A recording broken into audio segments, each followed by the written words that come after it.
اگر اس لمحے atom bomb پھٹ جائے۔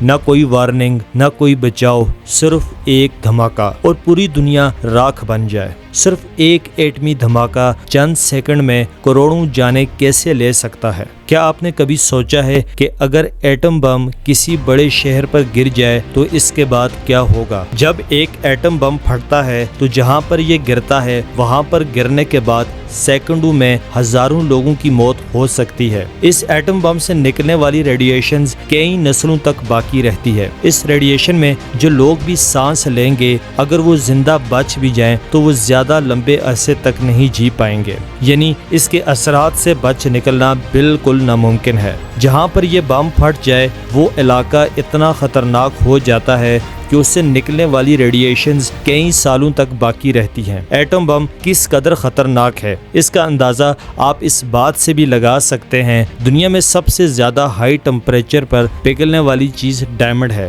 ڈائمنڈ تقریباً 4000 ڈگری سینٹی گریڈ پر پگھلتا ہے۔ آپ اندازہ لگائیں کہ ڈائمنڈ اتنا مضبوط ہے کہ وہ لاوے میں بھی نہیں پگھلتا، کیونکہ لاوے کا ٹمپریچر تقریباً 2500 ڈگری سینٹی گریڈ تک ہوتا ہے، اس لیے ڈائمنڈ اس میں بھی نہیں پگھلتا۔ لیکن جب ایٹم بم پھٹتا ہے تو اسی لمحے ماحول کا ٹمپریچر 4000 ڈگری سینٹی گریڈ تک پہنچ جاتا ہے، یعنی کہ وہ ٹمپریچر جس میں ڈائمنڈ بھی میلٹ ہو جائے۔ ایٹمی دھماکے کے بعد زمین کا ٹمپریچر تقریباً 5 سے 6 سیکنڈ اتنا ہی رہتا ہے، یعنی کہ ان 5 سے 6 سیکنڈ میں اس کے سامنے کوئی بھی چیز آئے گی تو وہ راکھ میں بدل جائے گی۔ انسانی تاریخ میں آج تک 2 بار ہی ایٹم بم کا استعمال کیا گیا ہے۔ 1945 میں جاپان کے 2 شہر ہیروشیما اور ناگاساکی میں پھینکے گئے بم۔ ان بم سے ان 2 شہروں میں 2,26,000 لوگوں کو موت کے گھاٹ اتار دیا گیا تھا۔ Take a look at this rare video of Hiroshima from 1945. The U.S. military shot this footage right after the atomic blast that ultimately killed about 140,000 people. President Obama will make an historic visit to the city tomorrow. He'll be the first sitting U.S. president to ever travel to Hiroshima since World War II. He's expected to highlight the catastrophic dangers of nuclear warfare. Obama is in Japan for the G7 summit of world leaders.